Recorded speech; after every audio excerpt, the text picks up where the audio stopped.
Pagi, anak-anak kelas 2. Bagaimana kabar kalian? Semoga kita semua selalu diberi kesehatan ya.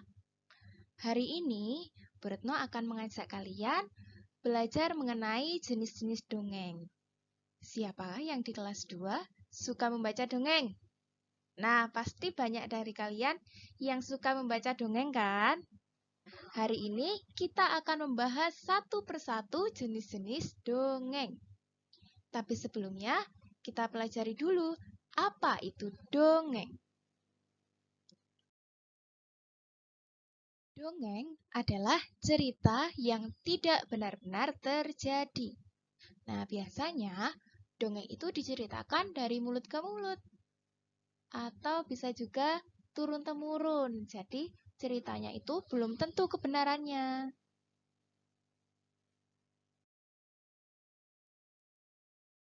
Nah, sekarang ayo kita lihat jenis-jenis dongeng.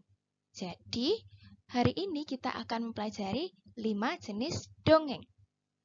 Jenis-jenis dongeng yang pertama adalah fabel, yang kedua legenda, yang ketiga sage, yang keempat mite, dan yang kelima adalah parabel.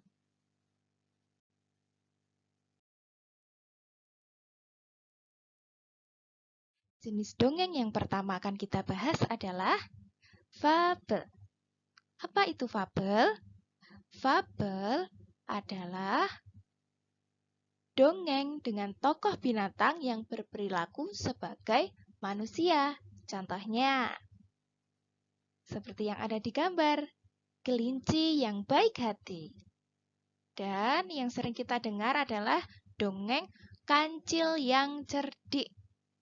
Jadi, di cerita-cerita itu, tokoh utamanya adalah binatang. Misalnya dalam cerita Kancil yang Cerdik, tokoh utamanya atau yang diceritakan adalah kancil. Maka dari itu, dongeng kancil yang cerdik disebut dongeng fabel.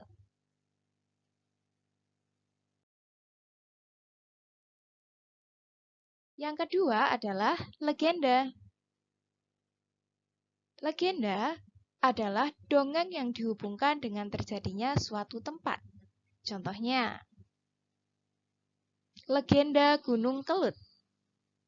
Dan yang kedua, asal mula Banyuwangi. Nah, dalam dongeng-dongeng tersebut mengisahkan tentang terjadinya suatu tempat. Misalnya, asal mula Banyuwangi.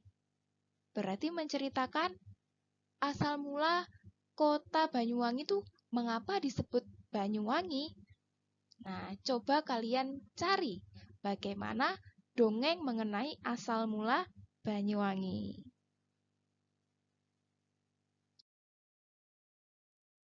Yang ketiga, yaitu sage. Sage adalah dongeng yang mengandung unsur sejarah yang menceritakan keberanian atau kepahlawanan suatu tokoh. Contohnya adalah seperti di gambar, yaitu Si Pitung. Si Pitung adalah salah satu tokoh yang berasal dari Betawi. Nah, dalam dongeng Si Pitung ini diceritakan seorang yang sangat berani.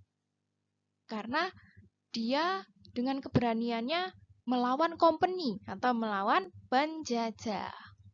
Contoh yang kedua adalah Ciung Wanara. Jadi di sage biasanya menceritakan tentang keberanian atau kepahlawanan seseorang. Yang selanjutnya adalah mite. Mite adalah dongeng yang berhubungan dengan tokoh dewa ataupun makhluk halus. Nah, bisa dewa atau tokoh peri atau bahkan juga hantu. Nah, dongeng-dongeng yang menceritakan dewa, peri, hantu atau makhluk halus disebut dongeng mite. Contohnya adalah seperti yang ada di gambar, Nyi Roro Kidul. Dan yang kedua, Dewi Sri atau Dewi Padi.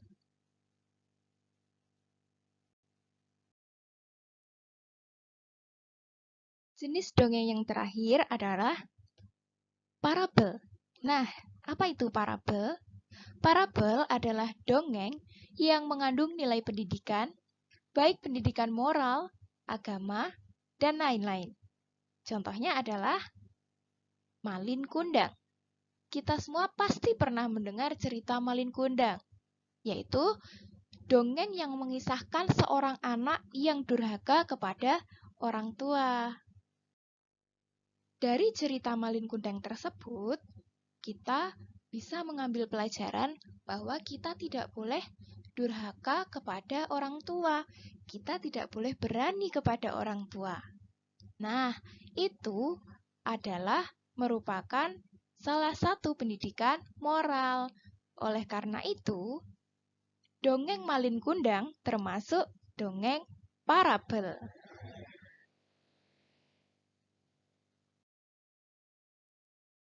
Demikian pembelajaran kita pada pagi hari ini. Semoga bermanfaat dan tetap semangat!